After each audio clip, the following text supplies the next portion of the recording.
world was young, the mountains green, no stain yet on the moon was seen. Then with a crash came a great ringing shout. Ra, boom, ra. 3 rings for the elven kings under the sky, 7 for the dwarf lords in their halls of stone, 9 for mortal men doomed to die, 1 for the dark lord on his dark throne in the land of Mordor where the shadows lie.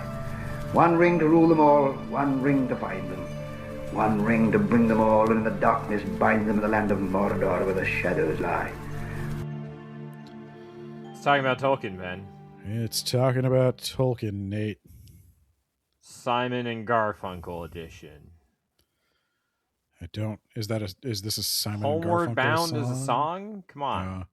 Everyone knows that. The insanely popular Simon and Garfunkel. I will give you this. This one's probably a blind spot I have. I know who Simon and Garfunkel are. I'm not a huge fan. I probably would know the song if I heard it.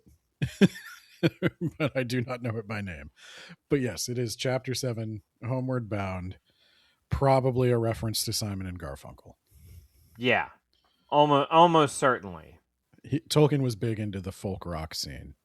That is one of the few things that people didn't realize about Tolkien. It's just how into folk rock he was. He definitely now we're wrote letters describing jazz as noise. Well, that wasn't Simon and Garfunkel, so that's the difference. I think he said jazz was like a waste of a piano. Jesus. Sorry for living, Tolkien. God. Tolkien was a famous shit talker in letters behind people's backs. He was mortified if you ever told anybody he said those things. Probably did not want some of that published, but nonetheless. Well, sorry. You suck, man. We've gone from 8 down to 5, and by the end of this, we're going down to 4. Yep. And it is October the 6th. Frodo is having his annual crippling trauma pain. God, get over it already. It's been a year. They are now riding back west of Rivendell. They're passing Weathertop, which Frodo refuses to look at. They're making it all the way to Bree pretty quickly. It was super easy this time with ponies and a road. It turns out when you can use the road, it's actually pretty nice to just get on that and travel. You know? Why didn't we do this last time? That would have been so much easier. Well, they get there, they get to Bree, and it's dark out, and there's a gatekeeper at the eastern gate. And it's a different gatekeeper even. They used to know the gatekeeper, but it's locked. And he's like, no, we don't let people in after dark in Bree. We learned our lesson. Eventually, he comes out and takes a look at him with a big club in his hand. And he's like, oh, it's Gandalf and 4 tiny men. Oh, okay. You better put that club away before someone gets hurt. That's Merry and Pippin there. They're about to do some Merry murders. and Pippin are clad in armor from Rohan and Gondor, respectively. I think everybody is wearing mail, a shield, and a sword. These are they were level 1 characters, and now they're back, and they're like level 8. Yes. And you're still a level 1 starter town, so put your club away before you get hurt, buddy. Yes. And so they're like, oh yeah, no, go down to the pony. They'll be glad to hear about you. And Gandalf is like, oh yeah, no, definitely we'll go down there. How's Harry doing? He's not on duty tonight. And the gatekeeper's just like, don't talk about Harry. Gandalf's like, well, that's odd. Everybody used to love talking about Harry. that was the city pastime. What's going on with Harry? I wonder what's going on with Harry. And then they walk past Bill Ferny's house, and it looks like it's all boarded up and abandoned. And Pippin's like, "Do you think Sam actually killed him with that apple?" And Sam's like, "We can only hope." Sam says, "I hope so, but I'd more like to know what became of the poor pony, Bill Jr." Yeah, that's rough, buddy. At last, they get to the prancing pony, and it is empty. There are like 3 people in the common room talking in hushed voices.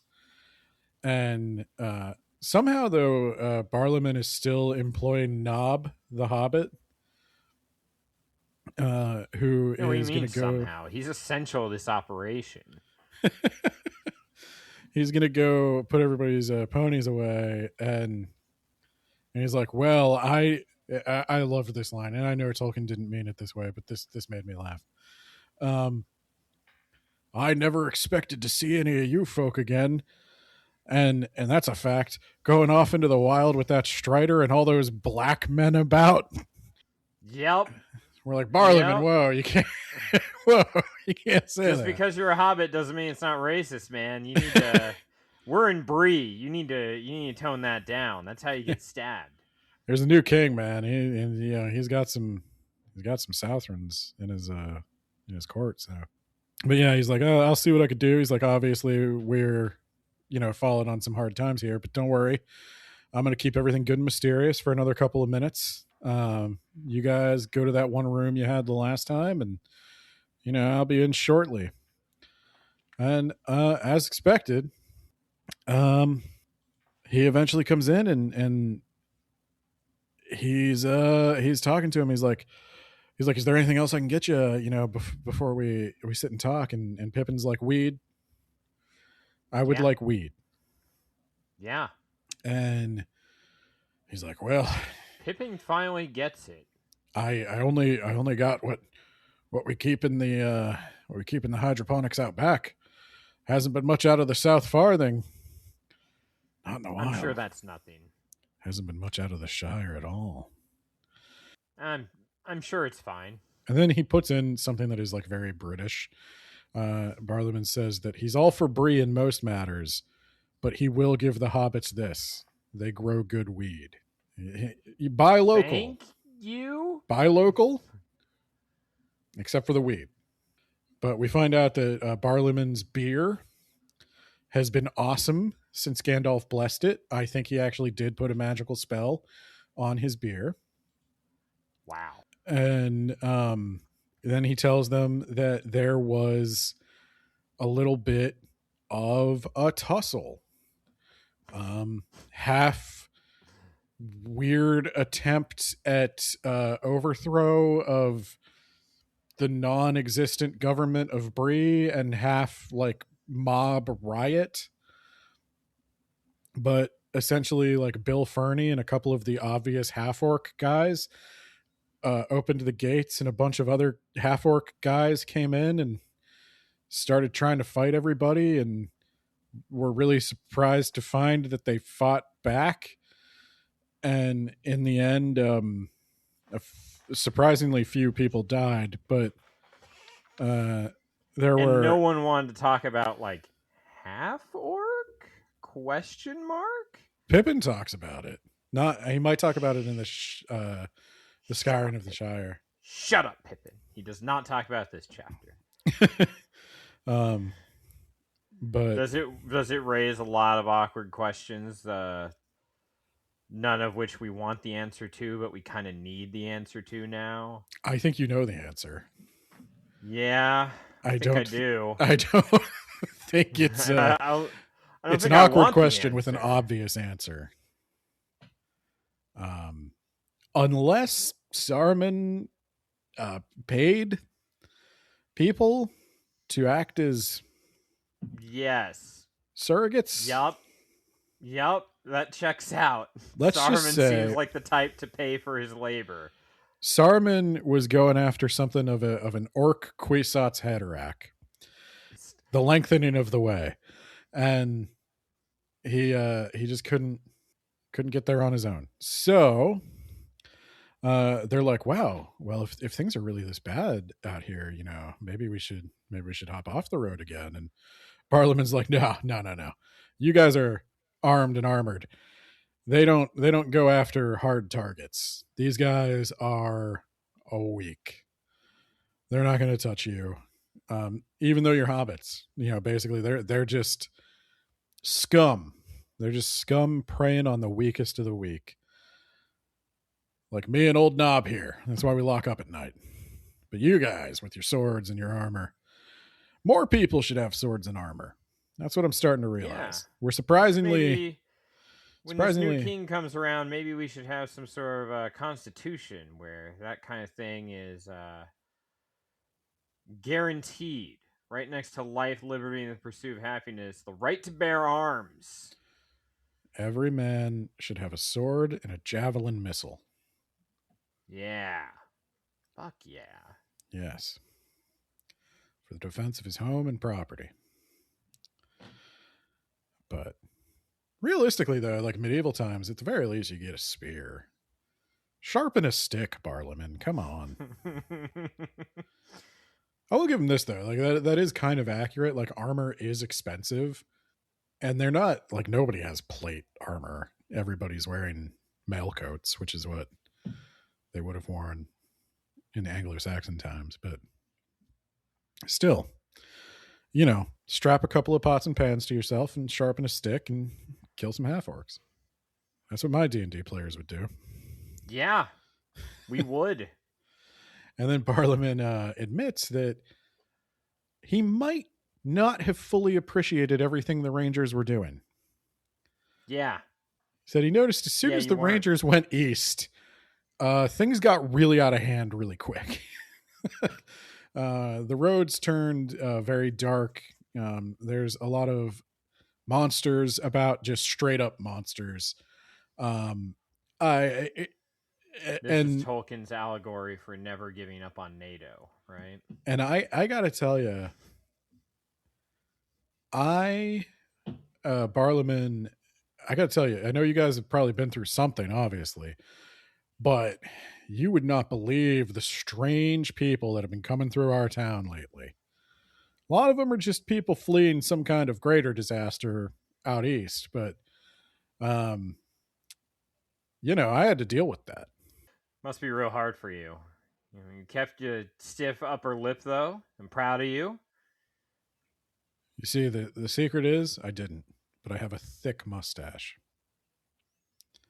No one can see when Barliman's lip quivers. Hide the pain, Harold.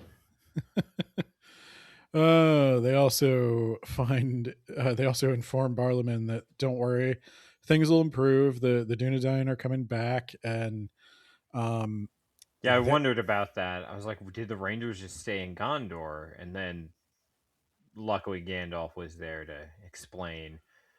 Yep. There's a new king in town. The Rangers are coming back, and he's like, oh man, new king.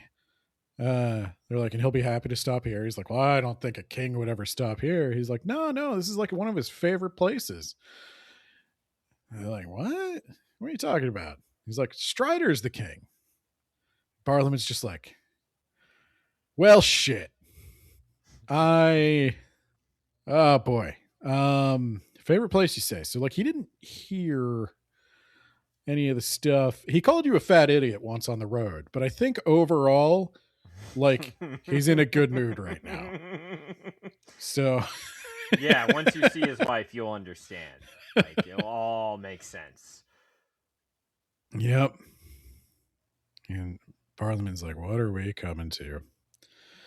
And then he's like, it's great and all we have a new king, but like, sure hope Bree just is for Bree.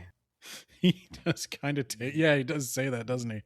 Yeah. He does. He's like, I know we're going to have a new king and you're going to have this northern kingdom or whatever, but like, we got to keep Bree. For Bree, It's for people that look like they're from Bree. Yeah. You know the ones I mean. Pure is what we'll say.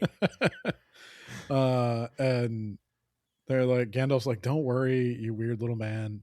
Like, there used to be a whole kingdom up north, a whole kingdom down south. You're gonna be at the center of a trade route. You're going to be a stop on the way. You're going to make a ton of money off of it. Nobody's going to come live here. Don't worry. For a while. But eventually. Yeah. You'll probably be dead by the time it matters, so, No, your granddaughter's definitely going to date somebody who doesn't look like they're from Bree. And you're going to have to go to the wedding. And you're going to have to be polite, at least in public. And you're gonna have a great grandchild, and then you're gonna grudgingly come to accept that you were actually wrong about everything, but we're never going to talk about it again. Goddamn right. It's the Bree way. It's the Bree way. We heal our generational trauma, one trauma per generation. It's the best we can do. And of course, Sam is reunited with Bill the Pony. Yes. He is like, all right, guys, I got my happy ending. And they're like, what about Rosie? What's her nuts? He's like, who? Guys, it's Bill. Bill the Pony. Bill the Pony. Yeah. Who gives a shit about whoever and her brothers? I don't care about Daisy Chain McGee. I got Bill the Pony. Yeah, no, they're gonna move on, and as they start heading out, they muse to themselves that something's probably very wrong in the Shire, and they're thinking back to that time Saruman blatantly threatened to do something to the Shire. And they're thinking maybe... Yeah, that was like a chapter ago. Just maybe. Saruman's involved. And Gandalf's like, oh no, God, he's definitely involved. He definitely... 100%. Yeah, he has obviously done something terrible to the Shire. And Mary's like, well, hey, at least we got you with us. And Gandalf's like, oh, about that. I'm off the clock. Yeah, I'm done. Yeah, no. So I'm going to go with you for like 5 more minutes, but that first turn to the woods, I'm going to Tom Bombadil's house. And I'm just going to hang out with Tom Bombadil like for the next 2-3 years. And then I'm going to leave this world forever. Yeah. No. I'm done. I don't want to do this. And he says, I'll read what Gandalf says. There's not a lot of great quotes in this chapter, but there's one that I like. You must settle these affairs yourselves. This is what you have been trained for. Do you not yet understand? My time is over. It is no longer my task to set things to rights, nor to help folk to do so. And as for you, my dear friends, you will need no help. You are grown up now, grown indeed very high. Among the great you are, and I no longer have any fear at all for any of you. And that's actually quite the compliment coming from Gandalf, is he's like, you guys don't know. You don't fully even understand your place in all of this yet. Like, you're legit heroes. Glorfindel, one of you, Aragorn, one of you destroyed the most evil thing in creation. One of you was there and helped out. One of you was there to help kill the Lich King, and Pippin was also there. I hate you, Pippin. Pippin was under a troll. Still hate watched you. It happen. You guys remember when I wanted to summon Tom Bombadil and Moria, but you wasted the one use of that single-use song spell? I remember that. You remember when I knocked that thing in and you died? Remember that time you died, Gandalf? Did that hurt? Yeah. Yeah, no, I'm done. Probably won't have to do that again, right? Yeah, no. But he's telling them, he's like, all these people that you think you need, Gandalf, Glorfindel, Aragorn, Elrond, all these legends, like, you guys are up there. They're like worshiping the ground you walk on over in Gondor. They're spreading legends about the halflings. you're a knight of Rohan, you're a knight of Gondor, and that's not in name only. You guys killed probably as many orcs as any of the actual knights. So, you know, it really is that they've leveled up moment. Many an RPG has tried to copy this chapter and the next as like a victory lap. But Frodo wonders. Yeah, like, and speaking of RPGs that try and copy this, wait till we get to the appendices.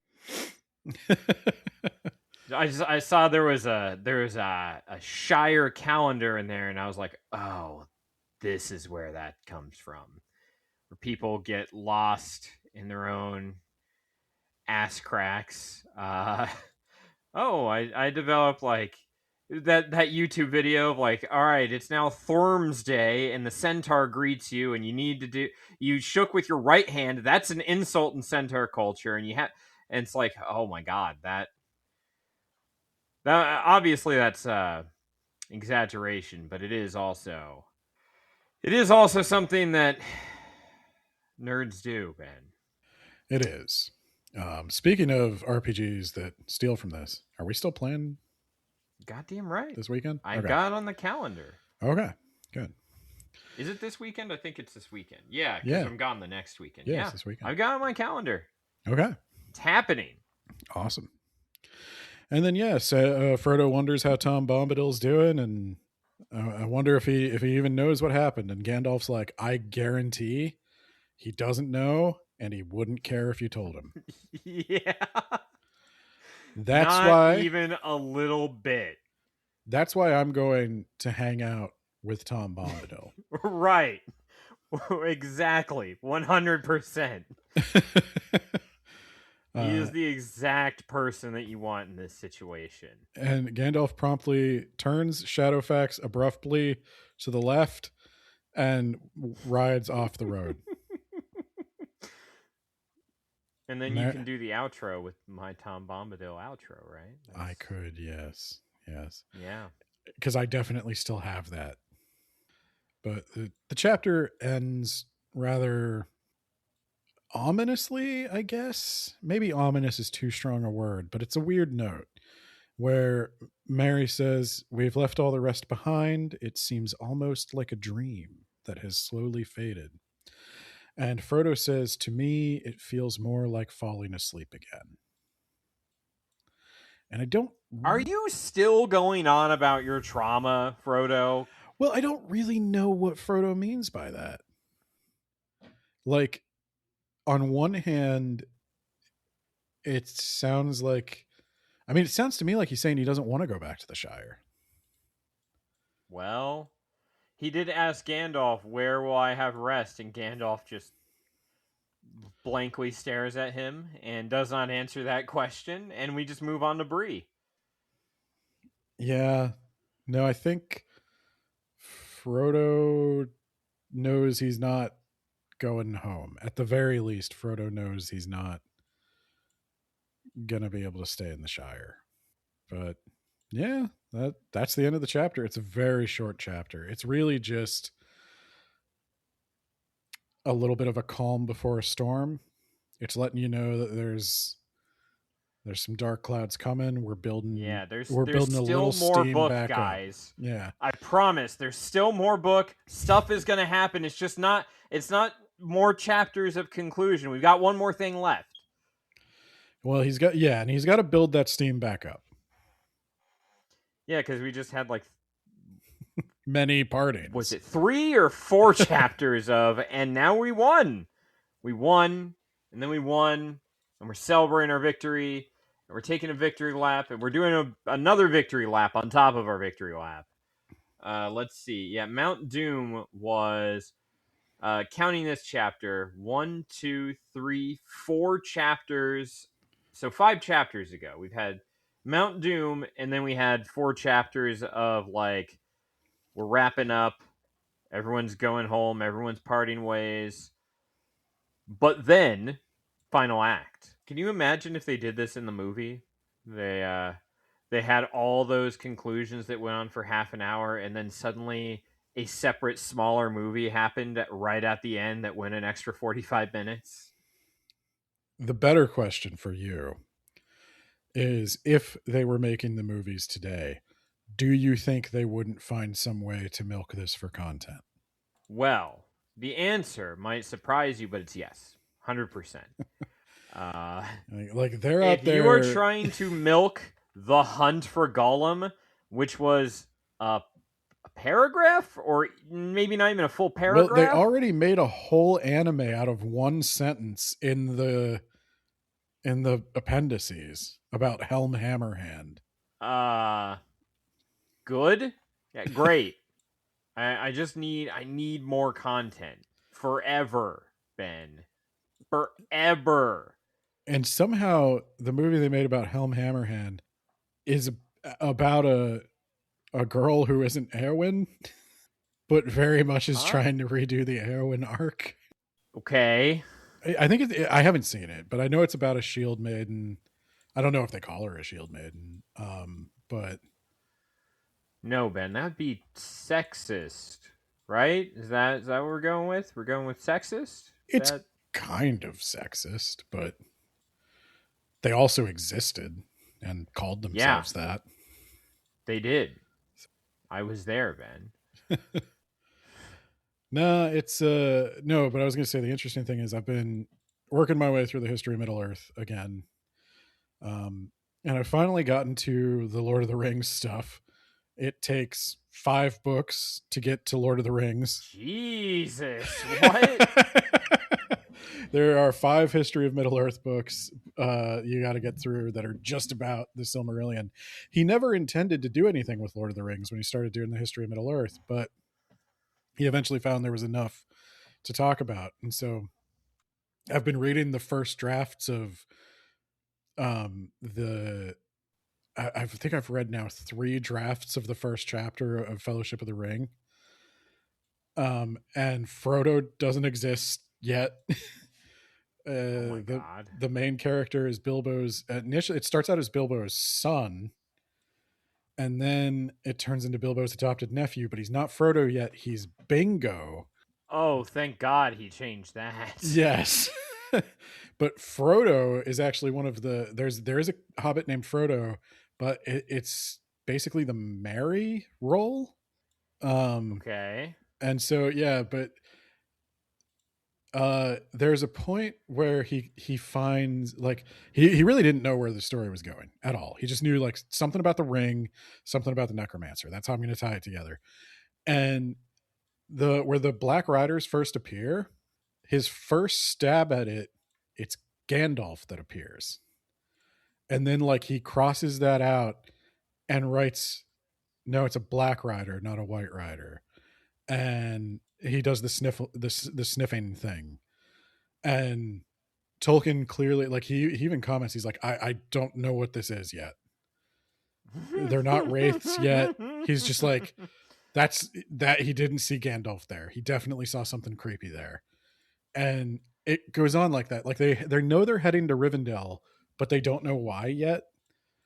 Gandalf hasn't given them the quest. They don't know it's the One Ring. They're just going to Rivendell. Because either Bingo or Bilbo has the dragon madness. Like, they spent all the gold and they need more gold or something. Okay. It's really right. What I'm saying is, I'm taking this time in this short episode to say it's crazy to see where it started and where it wound up. Because all of the stuff that's made up the second half of this book, almost none of these plot points were planned from the beginning. Aragorn was not planned from the beginning. Aragorn was just like, he thought it occurred to him that, like, it would be good for the story to have some creepy guy sitting there in Bree, and that Gandalf actually wasn't there like he said he would be. And yeah. And so from that, like, he's like, oh yeah, there's a creepy guy sitting there. And then from that, he like, oh, this is actually the heir of Numenor and all this stuff. Like, and he like yes ands, ties it all into other stuff, changes everybody's names 67 times. And Yeah, bingo was a great change. I remember mocking Bungo Baggins, I think was his yep, name. Bungo. And yeah, I was a like, lot that of the is hobbits are more terrible. I think he wanted them to be like more Spanish sounding, but it just wasn't You just have to working. roll the R's. Frodo, right? Frodo. I have my splint in. That's hard to do. No, but Bingo Baggins was. I'm glad he changed it. Like, I can't imagine. Every time he has an idea, he could shout "Bingo!" Oh, but no, it's gonna be funny. Like, I don't know how many of the history of Middle Earth, or we'll do all of them, I guess, but I don't know if we're gonna go like chapter by chapter through the history of Middle Earth, because a lot of it's like chapter 1, the first rough draft, chapter 2, the second draft, chapter 3, the third draft. And it's really cool if you're interested in the history of Tolkien's writing and everything, but like it is this basically the same thing with little tweaks over and over and over again. But so we might do those like a regular words about books episode where I just sort of tell you what they're about and you decide if you want to read them. But yeah, like all this stuff, it's just crazy. Like Eomer, Rohan, Gondor, even Galadriel. None of that stuff was planned, but all of it became so important that he spends the entire second half of this book saying goodbye to it. But yeah, join us next time where we get to ask the question, did Wormtongue actually kill and eat Lotho Sackville Baggins? Ring a dong, hop along, fall off the willow. Tom bomb, jolly Tom, Tom bombadillo.